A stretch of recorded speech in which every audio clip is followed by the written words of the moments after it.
Hello and welcome to Healthful, a talk about encouraging healthy choices in your family nutrition. My name is Eva Voigt. I'm nutritional coach, but more importantly, I'm mother of two cheeky girls who do not always want to eat their veg. As such, I do understand the difference between nutritional theory and how hard it is to implement it into your daily lives. Since you have tuned in here today, I know that you know what I'm talking about. For today, my plan is to equip you with really useful tools to kick you off with starting healthful habits and to leave you feel empowered and encouraged to start even today. So let's get started. Our mission is to make nutrition simple, provide you with easier healthful choices for family. We want to make it also very clear and based on scientific information. It should be a lifestyle choice by utilizing a small but sticky and sustainable habits. And most importantly, would like to make it cool and bring the fun back into healthful choices for kids. Since you joined here today, I know you already know why nutrition matters. So let's just have a very quick recap. Nutrition is important for physical health of your child, supports daily activities, body functions, and immunity, which is important specifically in the winter months. And also it's very key in prevention of any more serious future diseases. It supports the mental health, which is a very current topic these days. It's important for emotional well-being of a child. It's important for learning and development. So important for self-confidence, self-esteem, and resilience. We often don't talk much about the social health, but it's also very important in your child's overall development. We're talking here about relationships, balanced emotions, balanced interactions with the peers, with feeling the belonging, and as a result, it helps to prevent depression in future life. It's really important to support that through nutrition as well. And last but not least, how about our economy? Nutrition at the moment has an impact of 27 billion of pounds to the wider UK economy and 6 billion impact on NHS costs to date. There are a couple of things going on in the UK that we have to address. Childhood obesity is the most serious health condition of the 21st century. Almost 30% of all children between the age 2 and 15 are obese or overweight. 80% of those children will sadly have health problems in their future lives. Almost a quarter of children do start school with tooth decay, and 90% of children do not consume their 5 a day. Let's talk about forces that are against us. As humans, we are biologically primed to seek energy-dense food. Foods high in fat, salt and sugar were very scarce for our ancestors and therefore were a really good survival strategy. The modern food industry is relying exactly on those prehistoric instincts when marketing the UPFs, the ultra-processed foods. Foods that are made using industrial processes that cannot be found in your pantry or put together in your kitchen. They're made for profit and for the shelf life. The marketing of the UPFs is omnipresent, as adults we're so susceptible to it, and even more are our children. Another force against us is the cost of living. Prices are 25% up than what they were 2 years ago. We know that 4 in 10 people in the UK spend more on food. We also know that 57% of adults in the UK would like to consume quality food, but they cannot spend more on it. Let's talk about the information overload. It's absolutely fantastic that there is such an interest in nutrition these days. However, who do you trust? Which source is based on a scientific fact and which provides an opinion? This can be very confusing. Is there anything we can do about it? In fact, there is. For starters, just start. And by you being here, you demonstrate already the willingness to kick off. This is perfect. However you start, whenever you start small. Tiny, sustainable habits are the way to go. Also, we have to think about adaptations that are relevant to your specific life and to busyness of your daily routines. So let me give you a couple of ideas.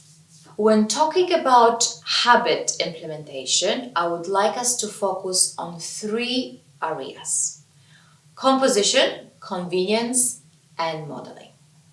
We cannot talk food composition without mentioning a healthy eating plate. There are varieties available depending on the country where you live in. We've chosen this one for its simplicity. There are a couple of key points and guidelines that can be derived from all of those plates. First of all, the recommendation is to have your plate filled by 75% by plants. What I mean by plants, we talk here about vegetables, fruits, but also legumes or pulses, nuts and seeds, whole grains, and also mushrooms. What is super important in the balanced plate of our children is really the variety of foods. What I mean here is add the coloring. Go crazy on color. Yellow, red, green, brown, purple, whatever you find in the grocers. Just go for it. That way you will make sure that you submit the most essential micronutrients, minerals and vitamins to your child for their daily needs. I would also like to stress that it is important to try to bring 3 macronutrients to your child's plate at every meal and snack time. What I'm talking about here are carbohydrates, protein, and healthy fats. On its own, they play a very important role in the nutrition, but when you bring them together, that's the powerhouse we really want. By that, you can make sure your child will be full throughout the whole day. They will feel satiated and fuller for longer. And it also reduces the blood sugar fluctuations level. What that means, your child will be more emotionally balanced. And I'm sure this is something we often would wish for. To help you with your plate composition and filling your plate with 75% of plants, we have designed a tree poster, a magical tree poster that can be utilized as a family game or a classroom. The idea is to have your child to color foods as they go through the day or through the week. By the time they finish the week, they can calculate how many different fruits and veg they had. They can put their score in. They can associate the color of the fruit or veg with the benefit of that plant, which is demonstrated by quite fun and funky superpower icons. First and foremost, the goal of that design is to introduce the daily routine and a habit of consuming variety of colors and variety of plants. We do hope that by creating that a little bit of that constructive competition, your child is more motivated and encouraged to eat more, try more, and gets excited to see also what his or her friends have on their tree. We do think that this supports fussy eaters. It supports mindfulness by coloring in, and also it supports for actually reaching for the real food, the real stuff versus the packaged product. Let's move to the next focus area, which is convenience. Whichever new habits you're trying to introduce, we need to make sure that they are manageable, that they fit into your daily routine of the busy life. So we have to be really realistic. In terms of nutrition, that means what is in your control? Is it breakfast before your child goes to school? Or is it the afternoon snack after you pick them up from school? Or is it the dinner?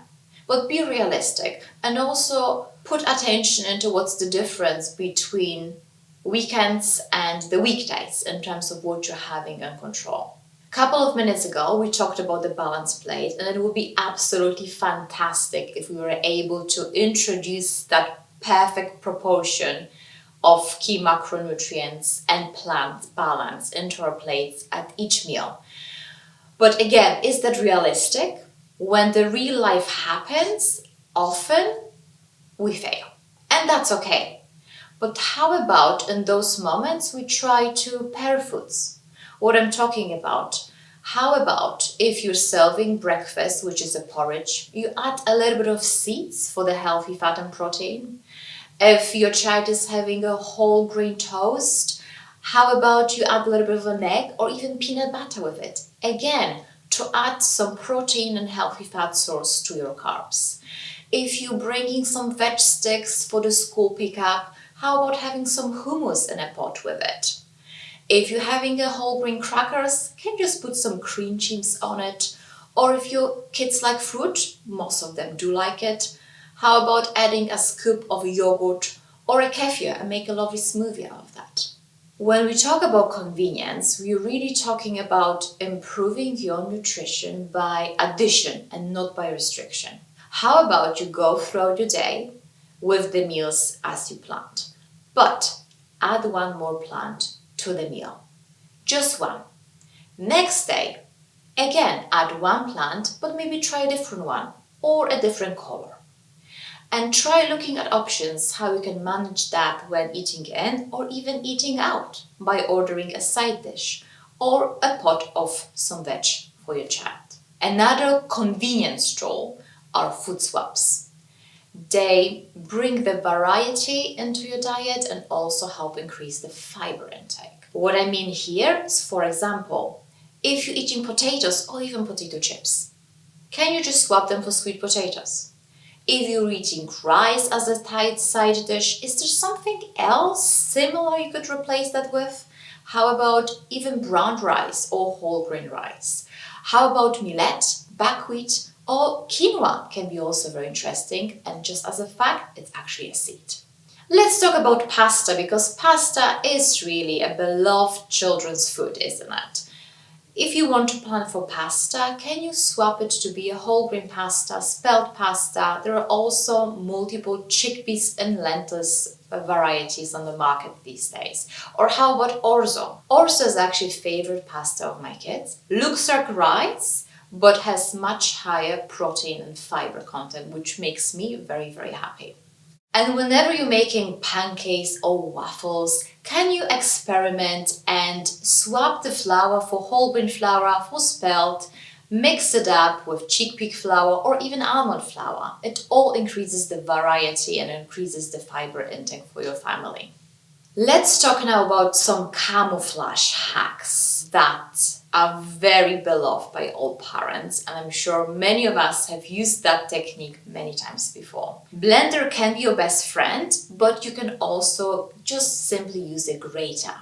So how do you hide a couple of colorful veg, blended or grated, added to soups, stews, and any type of dishes? My absolute favorite technique that I use in every meal is to hide nuts and seeds. If needs be, I do blend them or I grind them. And if you go crazy on the nuts, you do make sure that you provide the beautiful omega-3 fats in your children's diet.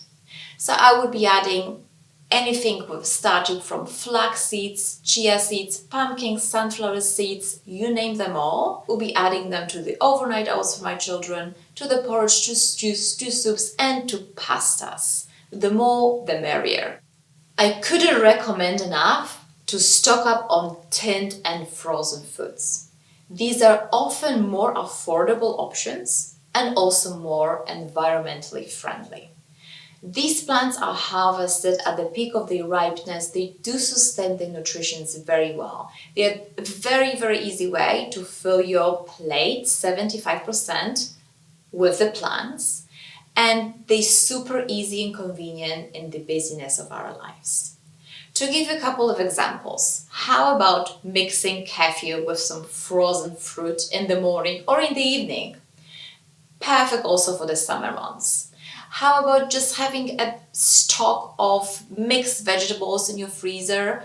Peas, broccolis, edamame beans, which my children absolutely love, and add them as a side dish to any meal really. We probably all have already chopped tomatoes in our pantry. How about stocking up on lentils, chickpeas, beans, and add them to all sorts of dishes like pasta, stews, and soups. Just make sure that you go for options that are having less salt and sugar, but apart from that, this is a brilliant and convenient way to increase your plant intake.